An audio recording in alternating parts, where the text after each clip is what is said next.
জামাত কেন আপনাকে পোস্ট দিচ্ছেন আর আপনি কেন জামাতে যোগদান করছেন না? কেন আপনি এই বিশ্লেষক পরিষদে আইনজীবী পরিচয় আপনি টকশোতে আসতেছেন? আমি জামাতের আমিরকে আজকে ভাই একটু শেষ করি, অনেকগুলো কথা দুইজন পরে একই রকম, একটু সময় দেন। আপনাকে আগেরবার বেশি সময় দাও।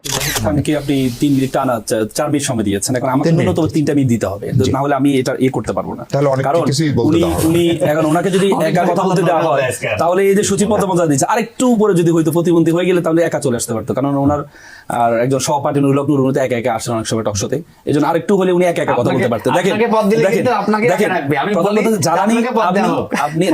আপনি উনি বলেছেন যে আপনি রাজনৈতিক বিশ্লেষক হিসেবে আসেন। দেখেন এই শাহিদ খান ভাইয়ের মতো ব্যক্তি উনি বিশ্লেষক হিসেবে আসে না, উনি তো সব বিএনপির পক্ষে কথা বলেন। শাহিদ আলম ভাই, তারপরে যে রনি ভাই উনি সম্পাদক হিসেবে আসেন, উনি কি বিএনপির পক্ষে কথা বলেন না? তখন তো বলেন না আপনি রাজনৈতিক পরিচয় আসেন, বিএনপি পন্থী বিশ্লেষক বলবেন আপনি এখন থেকে হিসেবে আসেন। উনি কি বিএনপির পক্ষে কথা বলেন না? তখন তো বলেন না আপনি রাজনৈতিক পরিচয় আসেন, বিএনপি পন্থী বিশ্লেষক বলবেন আপনি এখন থেকে, বিএনপি পন্থী সাংবাদিক বলবেন। এটা তো আপনারা লিখেন, আপনি লিখেন যে বিএনপি পন্থী সাংবাদিক শাহিদ আলম, বিএনপি পন্থী বিশ্লেষক অমুক, তাহলে লিখেন। তাহলে আমরাও লিখবো জামাতপন্থী বিশ্লেষক, এটা আপনারা লেখা শুরু করেন।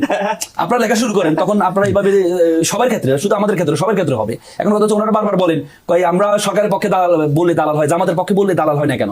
জামাতের পক্ষে যদি আমরা বলি আমাদের অ্যাচিভমেন্টটা কি? আমরা কি সচিব হইতে পারবো, প্রতিমন্ত্রী হইতে পারবো? আমাদের কি সরকারি বেতন পাবো? আমরা বাড়িতে যেমন সরকারি বেতন পাচ্ছে, এই সরকারি এই বেতন পাচ্ছে, গাড়ি পাচ্ছে, এই তারপর প্রোটোকল পাচ্ছে, তো সরকারি আমাদের টাকা দিয়ে পাচ্ছে। যদিও আমাদের টাকা দিয়ে চলে, কিন্তু গালাগালি তো সবাইকে করে